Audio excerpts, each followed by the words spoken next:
Salut à tous, c'est Axel de testmobile.fr. On est à l'IFA 2012 sur le stand de Thomson qui a présenté en fait ses premiers smartphones. On a une petite gamme d'environ 5 produits. Donc on va faire un petit tour rapide sur les produits de l'entrée de gamme, même senior ici, jusqu'au haut de moyenne gamme. Et après on regardera dans une seconde vidéo tout ce qui est produit haut de gamme, avec un écran d'ailleurs assez grand de plus de 5 pouces. Donc pour commencer ici, on a un produit plutôt même complètement senior, donc qui s'appelle le Topaz, qui sera vendu disons fin d'année, fin novembre, autour de 59 €. C'est un produit vraiment très... C'est intéressant parce que c'est un produit qui est solide, qui a des grosses touches. On a au-dessus une lampe torche avec double LED, comme vous voyez, donc assez pratique avec des ports assez mignons en évidence. Des gros boutons d'accès rapide sur les côtés, donc par exemple pour lancer ici la lampe torche, tac, c'est vraiment des gros boutons simples à utiliser. Ici on a même la radio, alors voilà.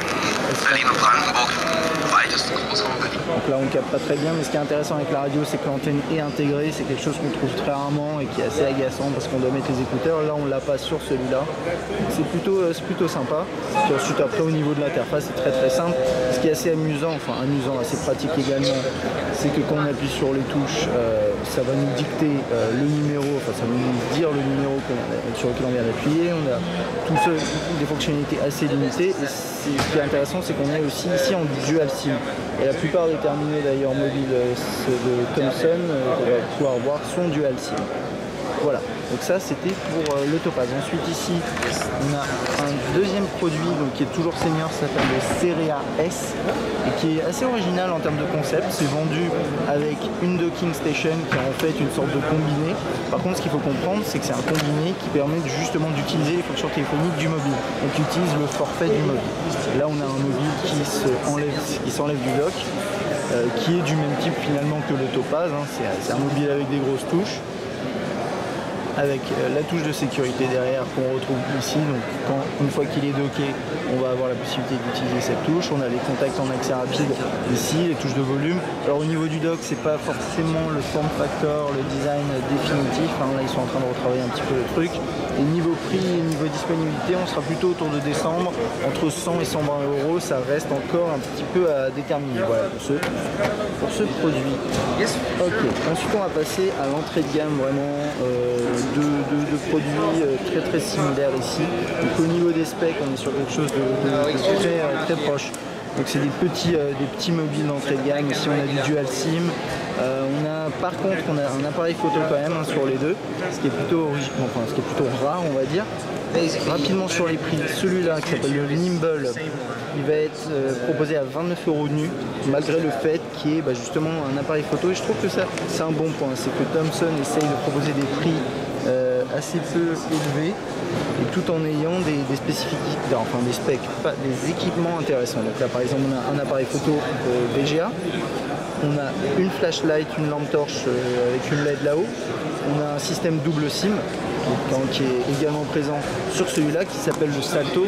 Alors le Salto, il a une finition qui est un peu meilleure, et d'ailleurs on le voit un peu, hein, ici à la vidéo. Il est assez simple et assez beau esthétiquement parlant. Quand on le prend en main, c'est plutôt sympathique. Il sera autour de 35 € à peu près, voilà.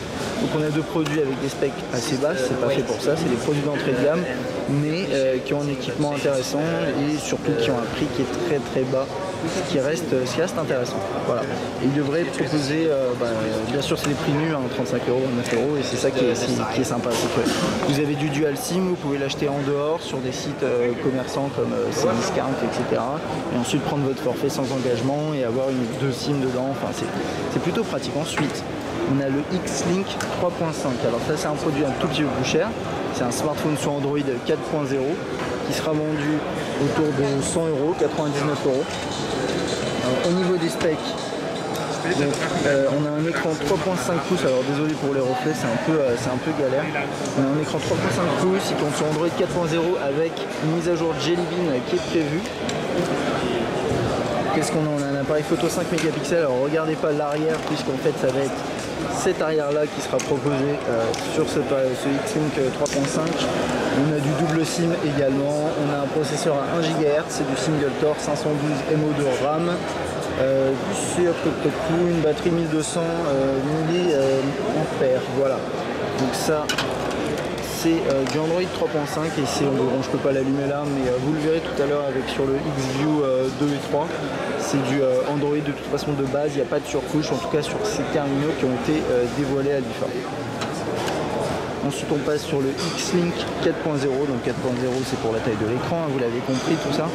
Donc là on est sur un appareil qui sera proposé plutôt autour de 149 €, 150 €. Pareil Android 4.0, alors décliné là en deux couleurs, on le voit, en blanc et en noir. Donc sur celui-là ce sera pareil, Android 4.0 avec possibilité de passer sous Jelly Bean. On a un écran de 4 pouces.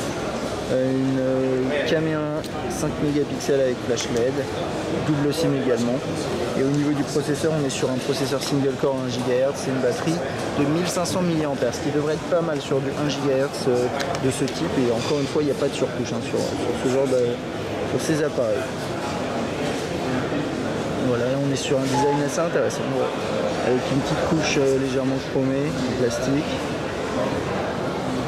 Niveau prise en main, bien sûr, c'est plutôt agréable. Et puis ici derrière, on a une petite coque qui brille. Je sais pas, le rendu est plutôt bon là, comme ça, que ce soit en version blanche ou en version noire. Et puis pour terminer, en tout cas sur ces terminaux moyenne gamme, on a le X-Link 4.5, donc pour écran 4.5. Bravo Enzo, qui sera vendu autour de 180 €, donc 179 €. Encore une fois, c'est des prix nus. Et donc c'est ça qui est bien aussi. C'est du moyenne gamme chez Thomson, mais par rapport au prix, 180 € nus, en théorie, c'est quasiment de l'entrée de gamme aujourd'hui quand on regarde les autres constructeurs. Donc Thomson essaye vraiment de se différencier par le prix, et ça c'est toujours sympathique. Donc on a un écran 4.5 pouces haute définition. Donc résolution a priori HD à vérifier, là je suis pas sûr à 100%. Android 4.0, Jelly Bean prévu, pareil sans surcouche.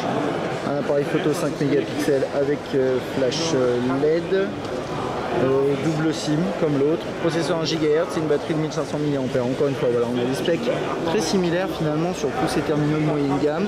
Ça se joue sur le design, sur la taille de l'écran. Donc celui-là, ce serait celui qui est en haut de la moyenne gamme de Thomson, en tout cas sur cette première série de terminaux annoncés à l'IFA. Voilà, qui part du 4.5, 4, 3.5 et ensuite sur l'entrée de gamme. Et tout de suite dans une prochaine vidéo, vous regarderez, on va passer à tout ce qui est Xview 2 et 3. A bientôt.